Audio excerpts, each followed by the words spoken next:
I'm setting out on a journey into dangerous territory. Not a physical place, but an idea.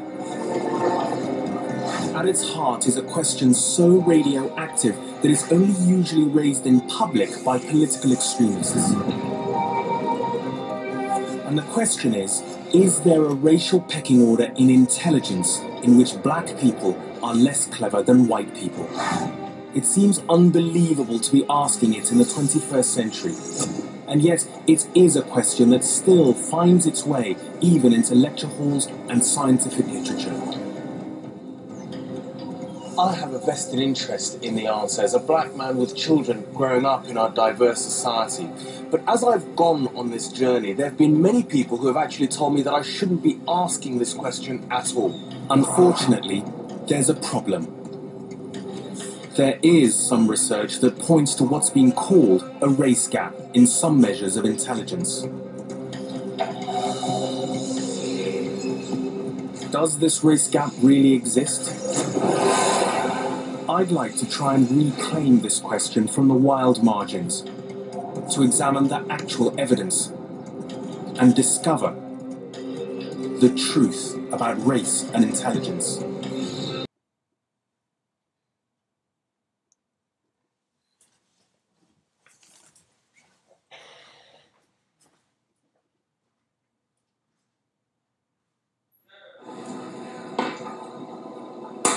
What is that? Magnetic energy. Okay, magnetic energy. What is it for?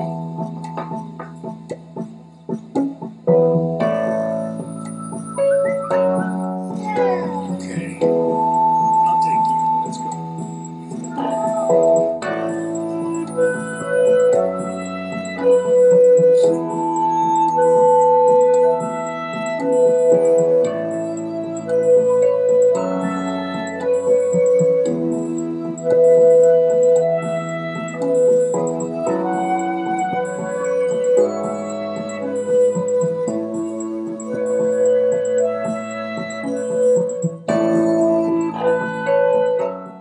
Now, what is this? Hydrogen. Well, you say it's hydrogen because hydrogen has how many electrons? And how many protons does hydrogen have? So we call this a proton ball because this serves as the nucleus. Okay? And so this is the way that we would construct hydrogen. If this is... Oh, you spilled some? It's okay. Let's see. A little nap will do you. Ah, Romanieo, wait a minute. So let's take away our nucleus and let's just concentrate on the electrons. Since we know what an electron is relative to the nucleus of an atom, this setup has 1, 2, 3, 4, 5, 6 electrons. Carbon. Ah, carbon. Very good. Very good. Fantastico. All right. Since you don't want any grapes, I'll eat them all myself. Unless you can tell me. Ah, wait a minute. What's this? Hydrogen. What's this? Helium. What's this? This is. Okay. Right now. What's this? This is. Okay. Then I have the fourth one. What's this? Over there. Mm-hmm. What's this? Adam, shall we do some periodic table? Shall we do some? Table. Okay, excellent. Can you tell me what H is, please? Well done. How about ZM? Zinc. How about CU? Copper. Well done. How about, this one's tricky, K? Calcium. How about FE? Iron. Well done, son. How about C-O. Poo-poo. Well done. How about M-N? Macaroni. Well done. Excellent. What about an I? Nipple. What about L-I? Israel. And what about Africa? Where's Africa? Perfect. Well done. How about Australia? Where's Australia? Well done. 3 fingers. Whoa. Where's Europe?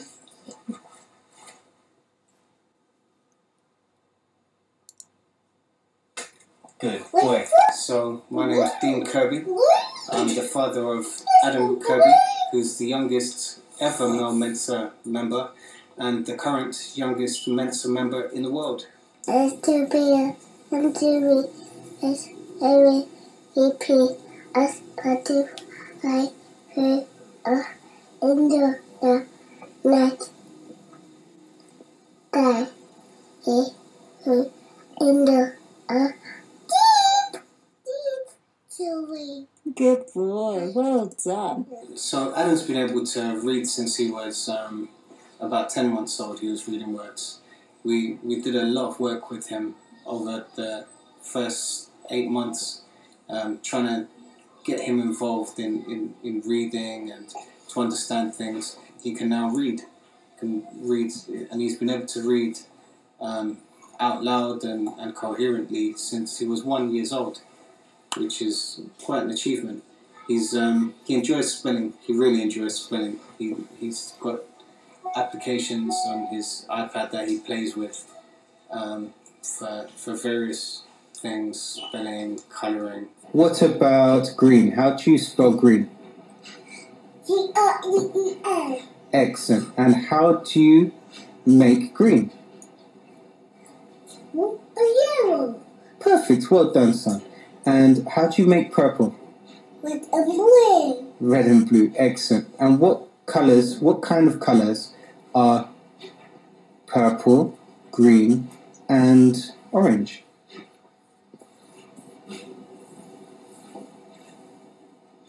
What kind of colours are they? Second green color. Well done. Excellent, son. I would like him to do whatever he wants to do. That's my job as a parent, to give him the tools needed so he can do that. The chef will tell you. All right. Well, when school starts again, 1 4-year-old little girl will walk into a pre-kindergarten class knowing a lot more than her classmates. Yeah, she's headed to the Romanieo Academy for Advanced Studies, and our Wildsville found out why. When a 4-year-old invites you to a toy store, you expect to be ditched for dinosaurs. 4-year-old Anala Beavers picked up dinosaurs after she got bored with state capitals. Capital of Mississippi. Capital of Delaware. Dover? Are you sure? Dover, Delaware. Did you know that? Anala knew the alphabet at 4 months. At 18 months, she knew her numbers. In Spanish, she says she's smarter than you are. She is. I would agree. California. Anala would leave her parents, Sabrina and Landon, at home, but never leaves without her favorite thing, her map of America. That is Texas. Louisiana. Florida. Anala is not at all like the rest of us silly kids in the toy store. She is super smart. That's why she got an invitation to join Mensa, the club for grown-ups mostly, who have super high IQs. Are you smart? How smart are you? Really smart. When it comes to intelligence, most Mensa members are in the top 2%. Which planet is this? Super. Anala's in the top 1%. Are you sure that's Mars? That's all right here. Here's her Mensa card. Here's her dad's conclusion. She needs a reality show. Until the TV show, she'll learn the capitals of other countries. Capital of South Korea. South Korea, Seoul. Capital of France. Paris. She'll hang out with her big sister and contemplate a career. What would you like to be when you grow up? A nurse that helps people. She keeps us on our toes. She corrects our grammar. Yeah. That's not the way to say that. She's a handful. I tell you, she is a handful. A handful who knows the only way to leave a toy store smarter is to leave with a 4-year-old genius. Beautiful little girl. Huh? Yeah. When she said Paris, I was like, Paris, come on, Bill. You know, anybody should know that. Yeah, it is scary. I never even understood why we did it. Actually, the principle do you know, rationale behind it. It was that first bit, A plus B equals C. How does that work? Which is a limp excuse for being lousy at maths generally. So let me introduce you now to two children who certainly are, Paula and Peter Hermaphrodite, as they live. They've just passed the University of Cambridge Advanced Maths A-Level, and you've guessed it, they're just 8 years old. And they're here now with Dad Chris and Sister Samantha, who's not half bad at maths herself, I have to say. Thanks very much, all of you, for coming in. Thank you. First of all, congratulations. You are now the world record holders for getting the youngest people ever to attain such an achievement. Well, very, very well done. Were you surprised when you heard that? Yeah. You were. You knew you were going to do well, didn't you? Yeah. How hard have you been working? Well, I find it as a game, so it's not really hard. Well, you thought you treated it as a game? Right. Yeah. Now, tell me about the sort of things you had to do in this exam, Peter. Well, we had to look at some questions that may seem difficult, but they're very easy once you just get in the swing of it. Well, they're clearly after you. Anyway, I'll take your point, but I think I'm right in saying, Samantha, because you did this. How old were you when you passed your advanced maths? I was 9. You were 9, so they've beaten your record now, right? But it's not just about taking your calculator into the classroom, as you can do these days, or adding up, or multiplying, etc., or even doing algebra. It's about mathematical reasoning. Yeah. I just wonder how these facts, these truths, make the haters feel. I don't care, but I'm curious. Well, I'm sure I won't be curious for long because, as they always do, I'm expecting them to show up. But you know what? This time they just might be too ashamed. We'll see. What is that? It's one of it is kind of like using the process of elimination. Did you do well? Well, maybe next time. You're still young. Obviously not as young as this little girl.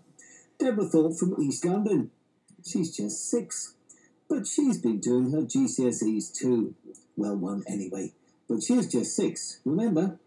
And not just any old GCSE subject. Maths. So did she pass? Let's find out then.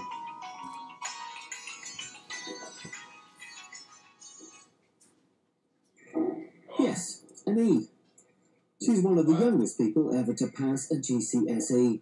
She was actually just 5 when she took the exam. Not feeling very clever now, are you? If it's any comfort, Deborah isn't allowed to watch TV after class during the week. She also has extra lessons on Saturday. Deborah's ambition is to be a doctor. No eye on the pay packet. She just wants to help people. Wise beyond her years. An emotional result for a girl who reached for the stars and got a handful of them. 16-year-old Passionate, who's from Gorton, found out that she'd got 17 A-star grades in her GCSEs. Undoubtedly one of the best set of results in the country. One of the best set of results in the country. One of the best set of results in the country. It's a bit overwhelming at the moment, so I don't know. And what do you plan to go on to do when you leave here? I'm not sure now, because I thought I might find that place where I'm good at work.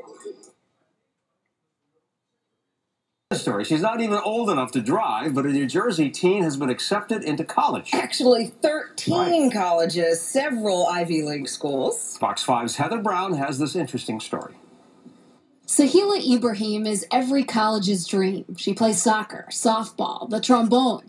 She scored an almost perfect SAT. I want to study neuroscience or neurobiology. And And she's a nice, humble, normal girl. It comes down to the support I've had at home, just from my parents and even from my brothers being there every step of the way. Sahila applied to 14 colleges. I got into Harvard and MIT, Princeton, Columbia, UPenn, Stanford, Williams, WashU, Brown, Cornell, the University of Chicago, the University of North Carolina, Caltech. Only one miss, Yale, and no one is quite sure why.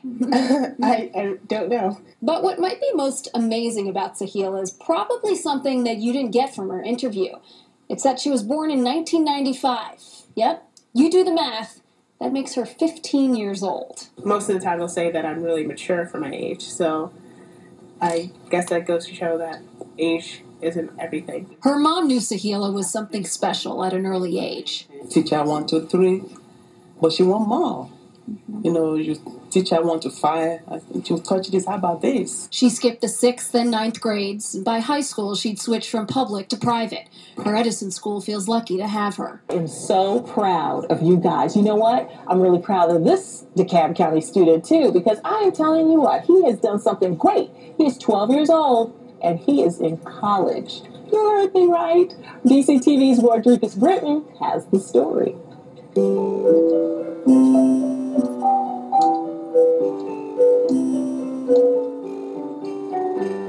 Meet 12-year-old Steven Stafford. He may look like the everyday average Joe, but many call him a child prodigy. It may have something to do with the fact that Steven was able to do 3rd grade math at the age of 2. When we first moved here, I was in kindergarten. And I tried that for a year, but it was boring. And then my mom found out that I could do multiplication and division when we would work at home. So after I finished that year in kindergarten, she started homeschooling me. It wasn't just Steven's mother on the job. His older sister, Marty, was helping to teach a few things herself. She is basically the reason I'm here, like, right now. Because when I was, like, 2 and 3, when she would come back home from school, we would get bored. So she would play school. And she taught me addition and a little bit of subtraction. And then I started doing 2 comedies when I was 3. It was fun. Like, we used to just play around, and I was having fun while we were doing it. Steven's final attempt at traditional elementary school was at the age of 9 in the 4th grade, which was unsuccessful. His parents then had a difficult decision to make. It was a great school. They were fabulous. But for some reason, once again, it wasn't being reflected in the classroom. Now, I don't know if because he had friends there and he was distracted.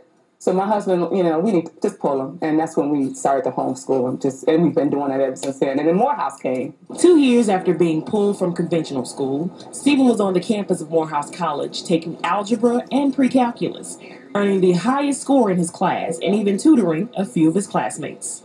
Some students may have panicked from the pressure, but Steven has his own little strategy. For me, I don't view the people. I view the lesson. So for me, it would be like any other 12 or 13-year-old going to 7th grade, going to middle school. I just go to a different spot. My name is Calvindo, a.k.a. DJ Focus. Alright. It's the youngest DJ Man Focus. I'm from Sierra Leone. And I love inventing. Calvin is extraordinarily talented. He literally goes to trash cans, finds broken electronic parts in the garbage, and makes stuff on his own. He's taught himself how to do incredibly intricate things with very, very little resources. In Sierra Leone, we have not too much electricity.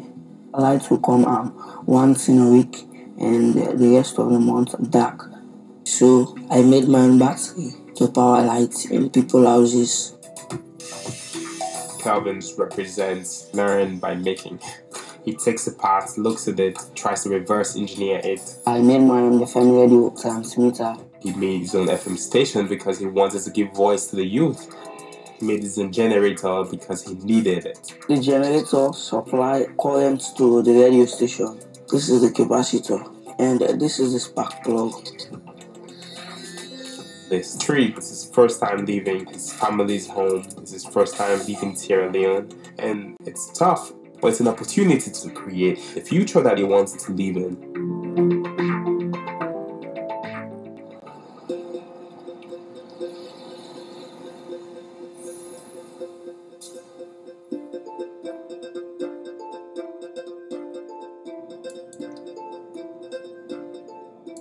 My name is David Moyen Nasenge. I'm from Sierra Leone. I'm a PhD student at the MIT Media Lab, where we have unlimited creative freedom. I wanted to ensure that young people like Kelvin also had this experience. It's about issues affecting our community and Sierra Leone as a whole. Diagrams and models.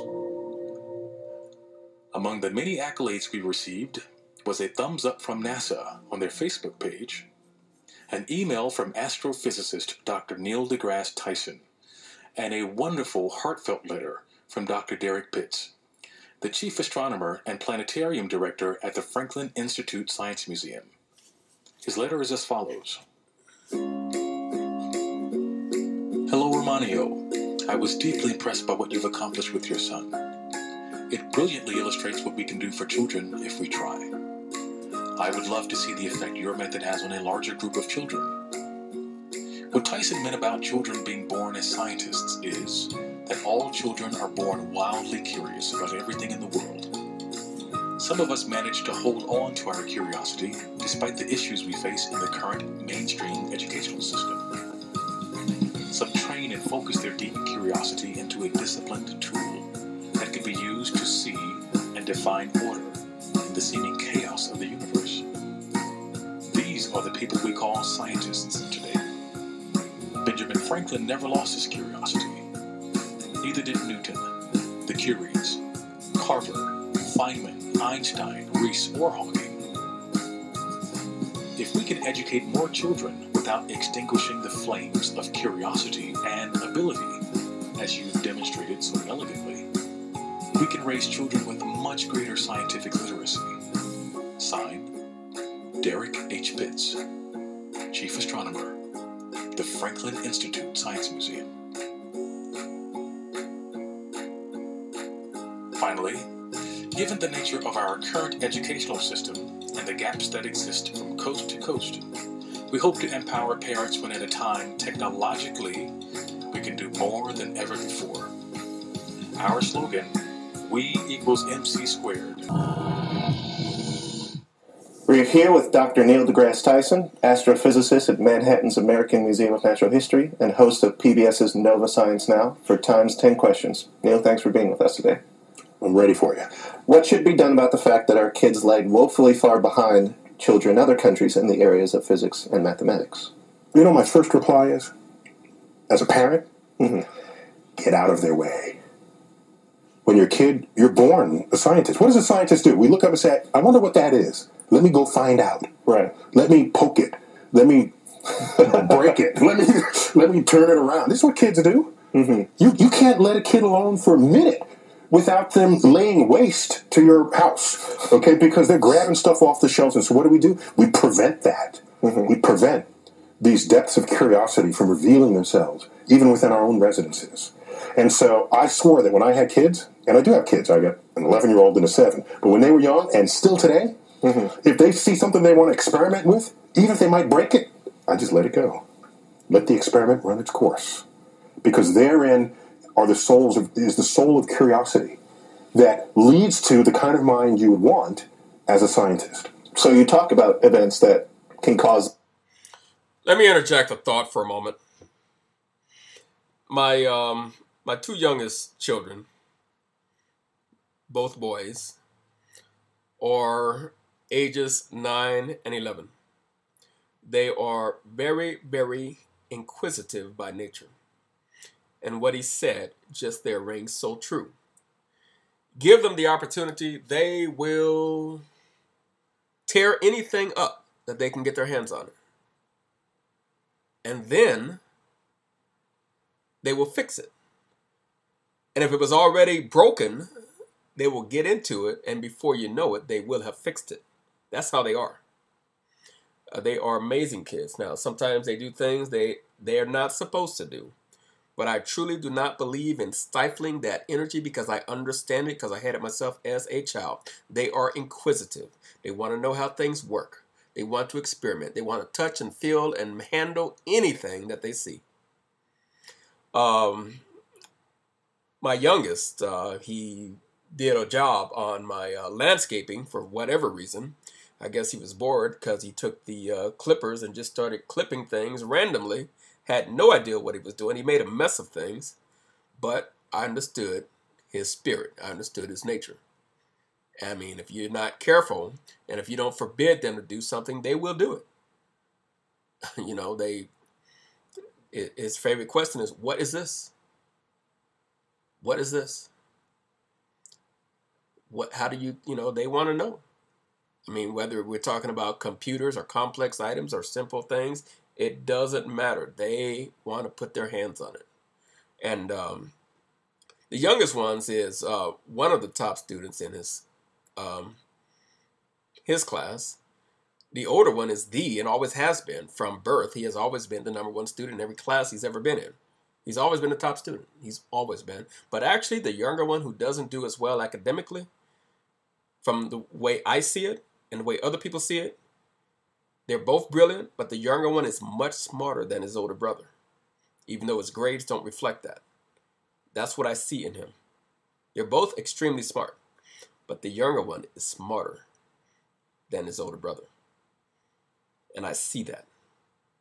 So all I can do is hope that that attitude, that mindset continues to be nurtured.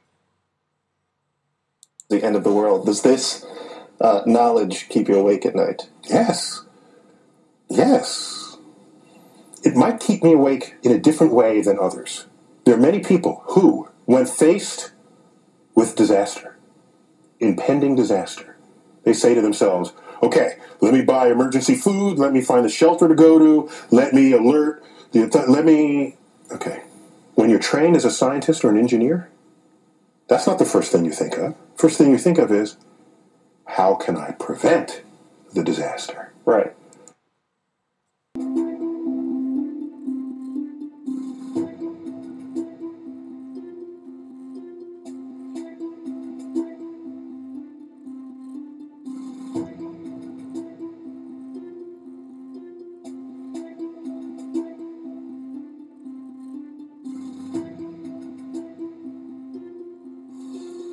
Okay, Romanieo, so remember we did a video about 1.5 years ago?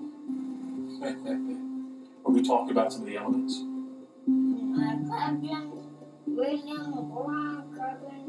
Yeah, absolutely. And you did a great job. Unatium, yeah. But today we're going to advance on that video. We're going to talk about some of the other things that we've been studying.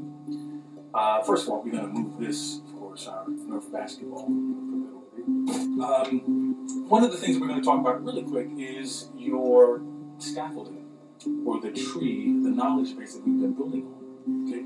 First, we had one of the things that you've been talking about lately. Dad, teach me supersymmetry, right?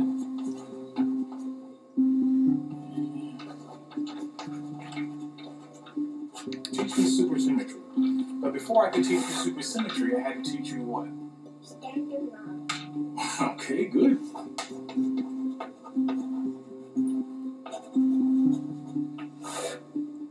Anyway, before I could teach you the standard model, I had to teach you something called classical physics. Classical physics.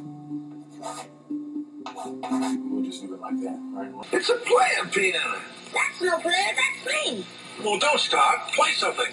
But I really have to look for my old man. Not now. Later.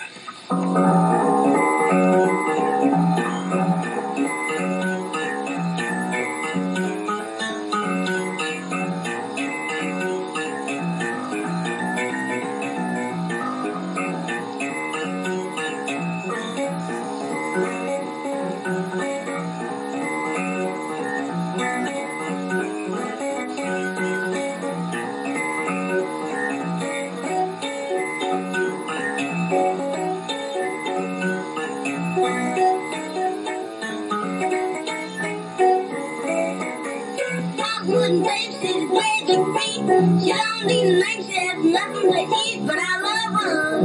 Love her just the same. I'm crazy about going to California and the drink. California, California, what makes you think it's so hard? Ma, I love you just the same. I'm crazy about going to California and the drink. Told me to let God on your own. That's what you do, no kidding. She said, "Son, keep wiping that one. She ain't no good." But Mama did not God only was putting down. I just put God on top and I said, one more time. California, California. What would you think is too hard? I love you just the same.